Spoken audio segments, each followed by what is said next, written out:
John Peterson's life was a routine of quiet solitude since his wife Laura passed away 5 years ago. Living alone in his modest, ranch-style home on the outskirts of Willow Creek, Missouri, John's days were spent tinkering with small projects or tending to the garden Laura once loved. His home, perched at the end of a winding gravel road, was surrounded by fields of tall grass and clusters of oak trees. The simplicity of his life left him ample time to think and plenty of space for loneliness to settle in. On an ordinary Saturday morning, John sat in a corner booth of Rosie's Diner, the kind of place where the scent of bacon and pancakes lingered in the air. It had been his and Laura's favorite spot, a haven for Saturday morning breakfasts. While sipping his black coffee and scanning the crinkled pages of an old newspaper, a headline caught his eye. "Tragic accident leaves 2 orphaned boys in foster care." The story detailed the lives of Aaron and Micah, a 10-year-old with a quiet resilience and a 7-year-old with a spark of mischief. Their parents had died in a devastating car crash just outside Willow Creek. With no close relatives to step in, the boys had been placed in the foster system. John read the article twice, each line hitting him harder than the last. His mind wandered to Laura, to her soft voice filled with hope and compassion. If we can't have children of our own, maybe it's our job to love those who need it most. Her words seemed to hang in the air of the diner, as real as if she were sitting across from him. John folded the paper and stared out the window at the parking lot, his chest heavy with an ache that wouldn't subside. He couldn't shake the image of those 2 boys, lost, alone, and without the stability every child deserved. By the time he left Rosie's Diner, an idea had planted itself firmly in his mind. 2 weeks later, John found himself seated in a lawyer's office. Adoption papers spread across the desk, like a puzzle waiting to be completed. The lawyer, an older man with spectacles perched on the tip of his nose, glanced over the paperwork and then at John. "You're sure about this?" the lawyer asked, his tone cautious. "Adopting 2 young boys, especially after all you've been through? It's a big step. Folks around here might talk." John paused, his pen hovering over the signature line. He looked up at the lawyer and gave a small, determined smile. "Let them talk," he said firmly, before signing his name. With the final stroke of his pen, it was done. John Peterson, the quiet widower from Willow Creek, had just become the legal guardian of 2 boys he had never met. He wasn't just giving them a roof over their heads. He was taking a leap into the unknown, fueled by an inexplicable pull in his heart. The first meeting with Aaron and Micah took place at the Willow Creek Children's Home, a squat brick building on the outskirts of town. The air smelled faintly of cleaning supplies and cafeteria food, and the soft murmur of children echoed through the hallways. John sat in a plastic chair, his hands resting on his knees as he waited. His nerves were electric, but he reminded himself of Laura's voice, her unyielding belief in kindness and love. When the boys finally entered the room, John stood. Aaron, the elder of the 2, walked in first. His dark, observant eyes swept the room before landing on John. At just 10 years old, Aaron carried himself with a seriousness that didn't belong to someone so young, a posture born of heartbreak and responsibility. Behind him, Micah clung to his brother's shirt, his wide eyes darting around the room with equal parts fear and curiosity. He screamed, darting around the room with equal parts fear and curiosity. John crouched slightly to meet their gaze. "Hi, boys," he said, his voice steady despite the whirlwind of emotions coursing through him. "I'm John Peterson." Aaron didn't respond right away. His gaze lingered on John, as though trying to decide if this man could be trusted. Michael whispered something to Aaron, who gave a small, almost imperceptible nod before stepping forward. "Are you really going to take both of us?" Aaron asked, his tone steady but soft. John knelt fully to their eye level. "That's the only way this works," he replied firmly. "You and Micah come as a package deal." Micah peeked out from behind his brother. "For how long?" he asked, his voice barely above a whisper. John's throat tightened. "For good," he said. This isn't temporary. You boys are gonna have a home with me, for as long as you need one. You can take this to heart, John said thoughtfully. Aaron's face remained stoic, but John noticed the slightest flicker of relief in his eyes. Micah, on the other hand, stepped forward and extended a small, trembling hand. John took it without hesitation, feeling the fragility and hope in that simple gesture. The ride home was quiet, the silence punctuated only by the crunch of gravel under the truck's tires. Aaron and Micah sat close together in the back seat, clutching their small backpacks as though they held everything they had left in the world. John glanced at them in the rearview mirror, a mix of protectiveness and uncertainty settling in his chest.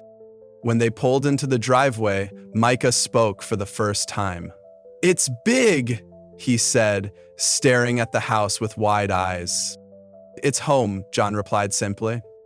Inside, he led them to their shared bedroom. It wasn't large, but it was cozy, with matching twin beds and a window that overlooked the backyard. Aaron set his backpack down with quiet precision, his eyes scanning the room as though searching for signs of permanence. Micah, meanwhile, climbed onto one of the beds and bounced slightly on the mattress, a small grin breaking through his cautious exterior. "This is your home now," John said, his voice steady. "I know it's all new and maybe a little scary, but I want you to know that I'm here for you. This isn't temporary." Aaron's jaw tightened, and for a moment, John thought he might push back. But then the boy gave a small nod. Micah whispered, "Promise?" John's eyes climbed to Micah, and his mouth opened as if to reply.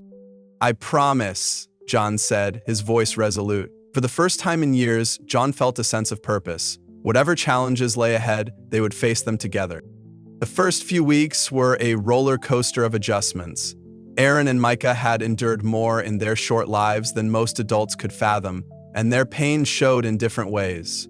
Aaron kept his emotions locked away, rarely speaking unless prompted. Micah, on the other hand, was a bundle of nervous energy, prone to bursts of laughter or sudden tears. The whispers in town began almost immediately. Willow Creek wasn't the kind of place where new faces or new families went unnoticed. At the grocery store, John caught disapproving glances as he filled his cart with snacks and kid-friendly cereals. At church, the congregation buzzed with whispers as he entered, with the boys in tow. One afternoon, as Aaron and Micah played basketball in the driveway, an elderly couple walked by, their expressions sour. "He'll regret it," the man muttered loud enough for Aaron to hear. John, who had been cleaning tools in the garage, stepped outside. He placed a hand on Aaron's shoulder, his voice firm but kind. "Don't listen to them," he said. "You're here because you belong here. Don't let anyone make you doubt that." Over time, small victories began to emerge. Micah's laughter grew more frequent and genuine, filling the house with warmth. Aaron, ever serious, began to show an interest in John's woodworking projects. Slowly but surely, the walls around their hearts started to crack. But it was clear this was only the beginning. As the days turned into weeks, John began to understand just how much healing these two boys needed, and how much healing he himself still needed. Nighttime was particularly challenging. Micah often woke up crying, his small frame trembling from vivid nightmares. One night, after Micah had burst into tears over a nightmare about the car accident that took his parents, John sat on the edge of his bed, holding him close. "I miss them," Micah whispered into John's chest, his voice barely audible. "I know, buddy," John said, his voice thick with emotion. "It's okay to miss them. It's okay to feel sad. But I want you to know you're not alone anymore. I'm here for you, and so is Aaron. We'll get through this together." Micah nutted against him, clutching his shirt as though it were a lifeline. It was a small moment, but for John it felt monumental, a sign that trust was slowly forming. Aaron, however, remained a tougher nut to crack. The boy carried his emotions like a shield, letting no one in. John noticed how Aaron would always step in to protect Micah, whether it was from a bad dream, an unkind word, or even the smallest inconvenience. It was as though Aaron had taken on the role of a parent, bearing the weight of responsibility far too heavy for his young shoulders. One evening, as John worked on repairing a broken porch step, Aaron approached him hesitantly, a small wooden box clutched in his hands. As John saw what was inside, the box was still clutched. "What's this?" John asked, wiping his hands on his jeans and gesturing for Aaron to sit next to him. Aaron handed over the box without a word. Inside were a collection of photographs, snapshots of their parents, family holidays, and candid moments frozen in time. John carefully sifted through the pictures, his heart aching for the boys and what they had lost. "I don't want Micah to see these yet," Aaron said quietly, breaking the silence. "He's not ready." John closed the box gently and looked at Aaron. "You're a good big brother," he said. "You take care of him in ways most adults wouldn't even know how to." Aaron shrugged, but John caught a flicker of pride in his eyes. "It's just what I do," he replied simply. John knew then that earning Aaron's trust would take time, but this small gesture was a step forward, a crack in the armor the boy had so carefully constructed. As much as John tried to shield the boys from the judgmental whispers of the town, it was impossible to keep them completely insulated. Willow Creek, for all its charm, was a place where change was met with resistance. At the hardware store, John encountered odd looks when buying paint for the boys' room. At church, the stares from the congregation felt sharper, more intrusive. And then, there were the small but unmistakable slights, orders, mysteriously misplaced, at the diner or neighbors who crossed the street to avoid speaking with him. But the harshest moments came when the boys themselves bore the brunt of the town's skepticism. One afternoon, while Aaron and Micah played basketball in the driveway, a group of neighborhood kids rode by on their bikes. The older ones slowed down, their eyes fixed on the boys. "Who are they?" one of the boys asked loudly, his tone laced with disdain. "Why are they living with you, Mr. Peterson?" another chimed in, as though the concept of adoption was foreign and bizarre. John stepped out of the garage, his protective instincts flaring. But before he could say anything, Aaron shot the boys a glare that silenced them. His silence spoke louder than words, a defiance that dared anyone to challenge their right to belong. Later that evening, as John prepared dinner, Aaron lingered in the doorway of the kitchen. His face was a mask of calm, but his eyes betrayed a storm of emotions. "Do you regret it yet?" Aaron asked suddenly, his voice flat. John turned to face him, setting down the spatula. "Regret what?" "Taking us in," Aaron replied, his arms crossed. "Bringing us here, dealing with all of this." He gestured vaguely, but John understood he meant the judgment, the whispers, the challenges of becoming a family. John crossed the room and placed a hand on Aaron's shoulder. "Never," he said firmly, "not for a second. You and Micah, you're not a burden. You're my family now. And I'll fight for you every single day, no matter what anyone says." Aaron held his gaze for a long moment before nodding. It wasn't much, but it was enough for John to know that the boy was beginning to believe him. Despite the struggles, there were moments of joy that reminded John why he had taken this leap of faith. Micah's laughter became a constant in the house, a sound that brightened even the darkest days. He took to following John around the house, peppering him with endless questions about tools, projects, and life in general. "Why do you always wear that old hat?" Micah asked one morning as John fixed a loose board on the back fence. John chuckled, adjusting the worn baseball hat. "This hat belonged to your Aunt Laura," he said. "She gave it to me on our first anniversary. Said it made me look rugged."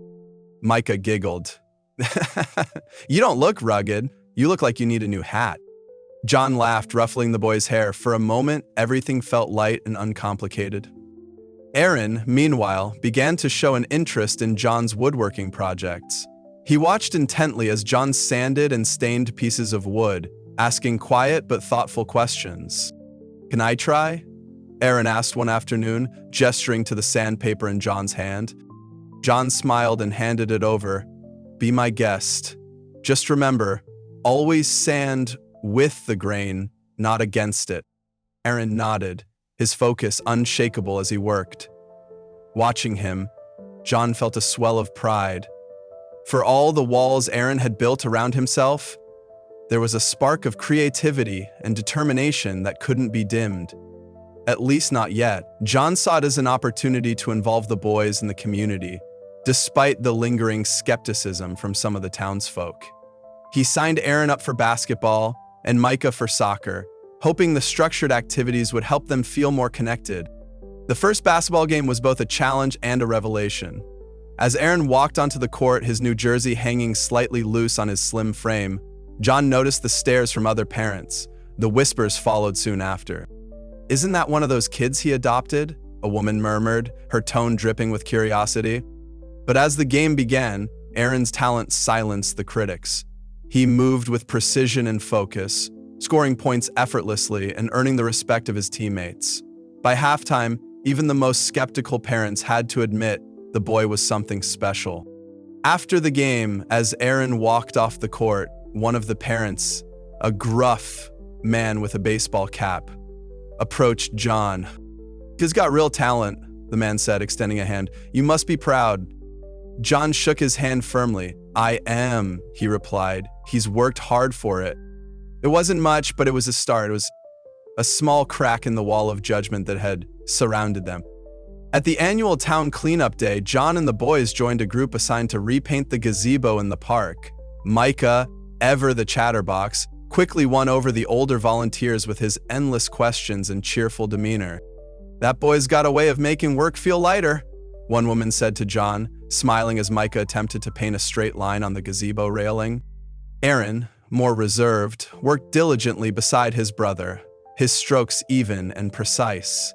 When he noticed a wobbly bench nearby, he grabbed a wrench and fixed it without being asked. An older man, who had barely acknowledged John at the start of the day, gave Aaron an approving nod. "Good work, son," the man said gruffly. Aaron's face remained neutral, but John saw the faintest hint of a smile. As the weeks passed, the whispers in Willow Creek began to fade, replaced by something that resembled acceptance. At the church potluck, people greeted John and the boys with warm smiles instead of curious stares. At the grocery store, a neighbor offered to help John load groceries into his truck. Slowly but surely, the Peterson family was carving out a place for themselves in the town. Only the colorful roses, the Peterson family was carving out a place for themselves in the town. One evening, as they sat around the dinner table, Micah looked up from his plate and asked, "Do you think Mom and Dad would be proud of us?" John's throat tightened at the question. He set down his fork and looked at the boys, his voice steady but filled with emotion. "I know they would be. And I'm proud of you too." Aaron glanced at Micah, then at John. "We're proud of you too," he said quietly. The words were simple, but they carried a weight that made John's heart swell. In that moment, he knew that no matter what challenges lay ahead, they would face them together, as a family. The arrival of summer brought with it longer days and new opportunities. The Peterson household began to settle into a rhythm that felt almost normal. Mornings were filled with the smell of breakfast, scrambled eggs, and pancakes on good days, cereal on rushed ones. The boys had adjusted to their new routine, though John could tell they still carried the weight of their past. Aaron and Micah had joined the local summer sports leagues, which kept them busy and gave them a sense of belonging. Aaron's basketball skills quickly caught the attention of the league coach, who often pulled John aside after games to praise his eldest son. "That boy's got a natural gift," Coach Thompson said one evening, after a particularly close game where Aaron had led the team to victory. "With the right guidance, he could go far." John smiled, pride swelling in his chest. "He's a hard worker," he replied simply, though inside he was bursting with excitement for Aaron's potential. Micah, meanwhile, had become a favorite on the soccer field, not for his skills, but for his infectious energy. He wasn't the fastest or the strongest player, but his enthusiasm was unmatched.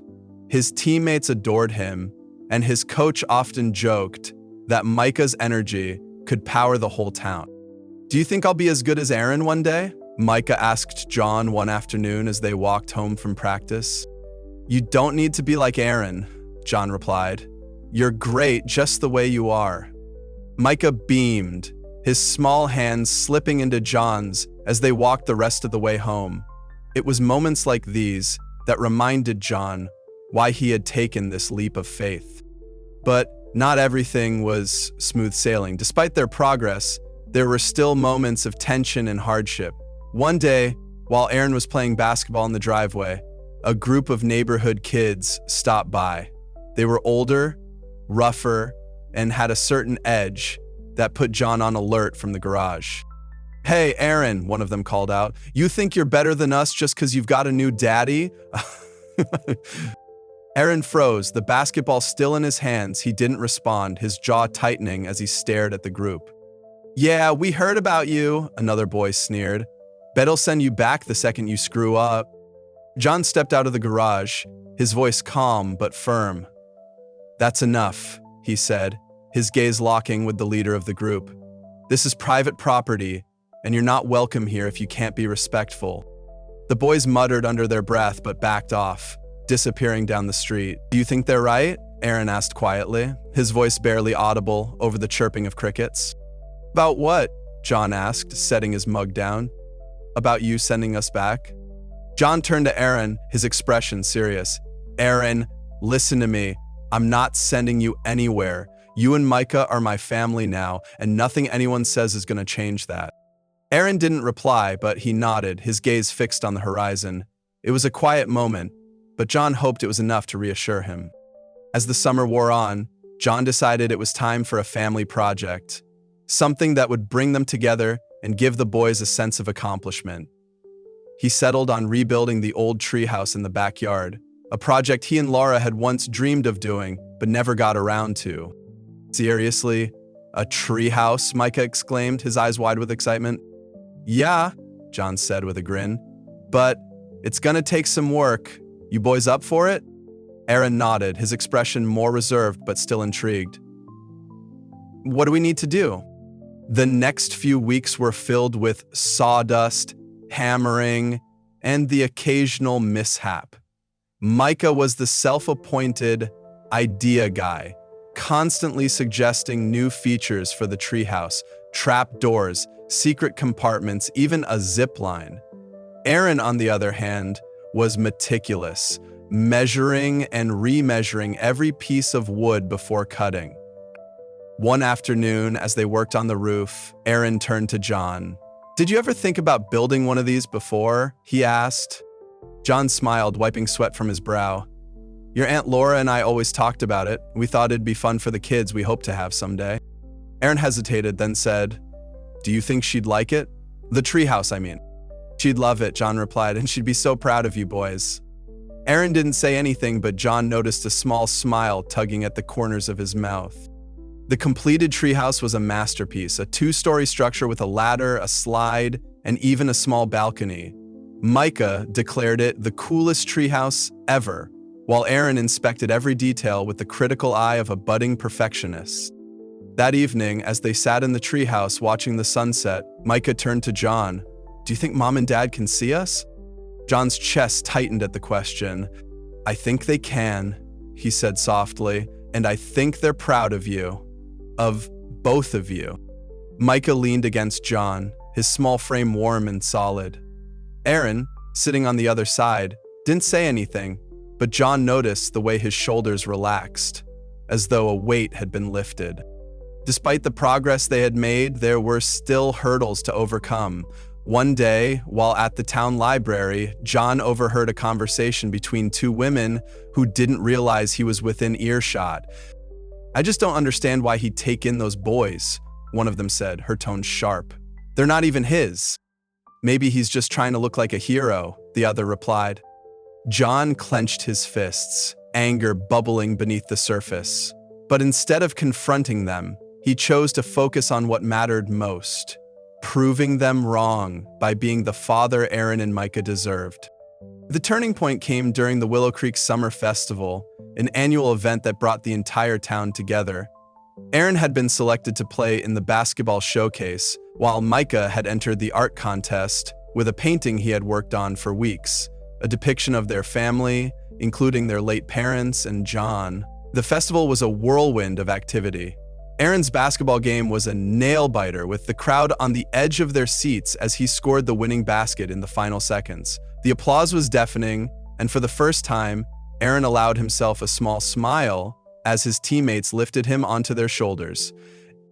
Micah's painting, meanwhile, was the highlight of the art contest. When the winners were announced, his name echoed through the square, and he ran up to accept his ribbon with a grin that could light up the night. As John watched his sons bask in their respective victories, he felt an overwhelming sense of pride. The boys he had taken in, broken and hesitant, were finally beginning to find their place in the world. That evening, as they walked home under the glow of the streetlights, Aaron spoke up. "It feels different," he said quietly. "What does?" John asked. "People," Aaron replied. "The way they look at us, it's not bad anymore." John smiled, placing a hand on Aaron's shoulder. "That's because they're starting to see what I see. Two amazing kids who belong here." Micah grabbed John's other hand, his voice full of excitement. "We really belong here, don't we?" "Yeah, buddy," John said, his voice steady.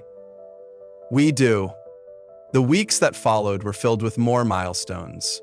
Aaron began to mentor younger kids in the basketball league, while Micah organized a fundraiser to help restore the town playground. Their efforts didn't go unnoticed, and soon, the whispers that had once surrounded the Peterson family were replaced with words of admiration. Even the town's harshest critics began to soften. One afternoon, as John and the boys worked on repairing the gazebo in the park, Mr. Hargrove, one of the most vocal skeptics, approached them with a toolbox in hand. "Need an extra pair of hands?" he asked gruffly.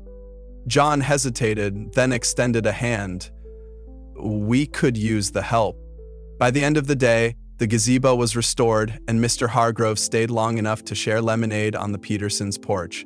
It wasn't an apology, but it was a step toward reconciliation.